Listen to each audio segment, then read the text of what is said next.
ಹುಲಸೂರು ಭಾರತೀಯ ಸಂಸ್ಕೃತಿಯಲ್ಲಿ ಗೋವಿಗೆ ವಿಶೇಷ ಸ್ಥಾನವಿದೆ. ಕೃಷಿಕರು ಅವುಗಳನ್ನು ಪೂಜಿಸಿ ಗೌರವಿಸುತ್ತಾರೆ. ರಾಸುಗಳಿಗೆ ಗೌರವಿಸುವ ಸಲುವಾಗಿಯೇ ಕಲ್ಯಾಣ ಕರ್ನಾಟಕ ಭಾಗದಲ್ಲಿ ಹೋಳ ಹಬ್ಬ ಆಚರಿಸಲಾಗುತ್ತದೆ. ಮಹಾರಾಷ್ಟ್ರದಲ್ಲಿ ಹೆಚ್ಚಾಗಿ ಕಂಡು ಬರುವ ಈ ಆಚರಣೆ ಜಿಲ್ಲೆಯ ಹುಲಸೂರು ಹಾಗೂ ಭಾಲ್ಕಿ ತಾಲ್ಲೂಕಿನ ರೈತರಿಗೂ ಇದು ಅಚ್ಚುಮೆಚ್ಚಿನ ಹಬ್ಬ. ಮಹಾರಾಷ್ಟ್ರದಲ್ಲಿ ಈ ಹಬ್ಬಕ್ಕೆ ಪೋಳ ಎತ್ತು ಎಂದು ಕರೆಯುತ್ತಾರೆ. ನಮ್ಮಲ್ಲಿ ಹೋಳ ಎಂದು ಕರೆಯಲಾಗುತ್ತದೆ. ಇದೇ ರೀತಿಯ ಹಬ್ಬವನ್ನು ರಾಜ್ಯದ ಬೇರೆ ಬೇರೆ ಕಡೆ ಹಾಗೂ ಜಿಲ್ಲೆಯ ಕೆಲ ಕಡೆ ಕಾರಹುಣ್ಣಿಮೆ ಎಂದು ಆಚರಿಸುತ್ತಾರೆ. ಅದು ಹುಣ್ಣಿಮೆಗೆ ಆಚರಿಸಿದರೆ ಹೋಳ ಅಮಾವಾಸ್ಯೆ ದಿನ ಆಚರಿಸುತ್ತಾರೆ. ಎತ್ತುಗಳು ಕೃಷಿಯ ಅವಿಭಾಜ್ಯ ಅಂಗ. ಅವು ಮಳೆ, ಗಾಳಿ, ಬಿಸಿಲು ಲೆಕ್ಕಿಸದೆ ರೈತನ ಹೆಗಲಿಗೆ ಹೆಗಲು ಕೊಟ್ಟು ಶ್ರಮಿಸುತ್ತವೆ. ಈ ಮೂಕ ಪ್ರಾಣಿಗಳಿಗೆ ಕೃತಜ್ಞತೆ ಸಲ್ಲಿಸುವ ನಿಟ್ಟಿನಲ್ಲಿ ಈ ಹೋಳ ಹಬ್ಬ ಆಚರಿಸಲಾಗುತ್ತದೆ ಎಂದು ಹೇಳಲಾಗುತ್ತದೆ. ಹಬ್ಬದ ಹಿಂದಿನ ದಿನ ರೈತರು ಎತ್ತುಗಳ ಹೆಗಲಿಗೆ ಅರಸಿನ ಮತ್ತು ಎಣ್ಣೆಯಿಂದ ಮಾಲಿಶ್ ಮಾಡುತ್ತಾರೆ. ಹಬ್ಬದ ದಿನ ಬೆಳಿಗ್ಗೆ ಸ್ನಾನ ಮಾಡಿಸಿ ಕೊಂಬುಗಳಿಗೆ ಬಣ್ಣ ಹಚ್ಚುತ್ತಾರೆ. ಕೊರಳಲ್ಲಿ ಕವಡೆ, ಮತಾಟಿ, ಗೆಜ್ಜೆನಾದದ ಸರಮಾಲೆ, ಟೊಂಕಿಗೆ ಕರಿದಾರ, ಬೆನ್ನ ಮೇಲೆ ಬಣ್ಣದ ಶಾಲು, ಹಣೆಗೆ ರಂಗು ರಂಗಿನ ಬಾಸಿಂಗ್ ತೊಡಿಸಿ ಸಿಂಗರಿಸುತ್ತಾರೆ. ಹೀಗೆ ಸಿಂಗಾರಗೊಂಡ ಊರಿನ ಎಲ್ಲರ ಎತ್ತು ಹಾಗೂ ಹೋರಿಗಳು ಒಂದೆಡೆ ಸೇರಿಸಲಾಗುತ್ತದೆ.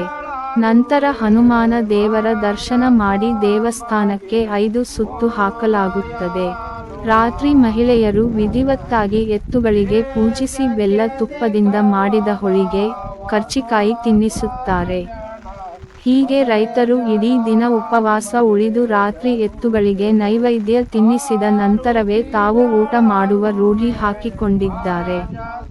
ಸಂಜೆ ಹೊತ್ತು ನಡೆಯುವ ಎತ್ತುಗಳ ಮೆರವಣಿಗೆ ನೋಡಲು ಜನ ಮುಗಿ ಬೀಳುತ್ತಾರೆ. ಕೆಲ ಊರುಗಳಲ್ಲಿ ಅತ್ಯುತ್ತಮವಾಗಿ ಸಿಂಗಾರಗೊಂಡ ಎತ್ತುಗಳಿಗೆ ಬಹುಮಾನ ಕೊಡುವ ಪದ್ಧತಿ ಇದೆ.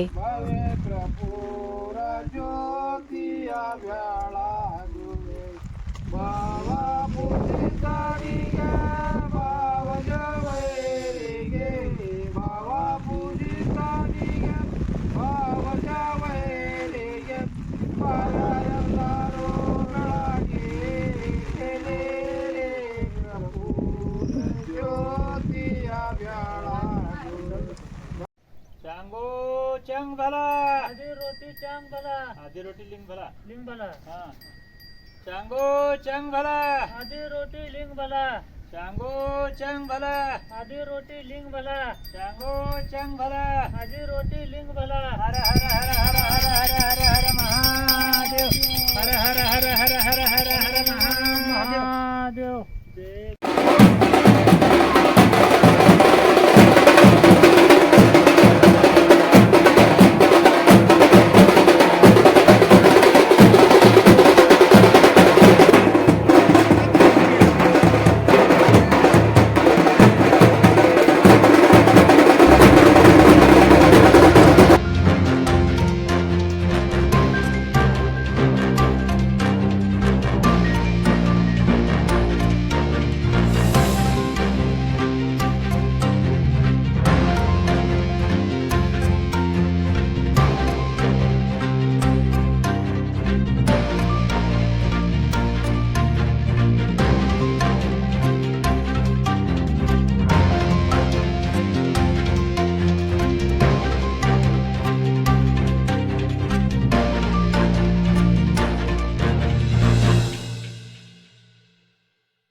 घोंगराचा ताळ माझी खुळखुळ हर हर महादेवाचा बोला हर हर महादेवाचा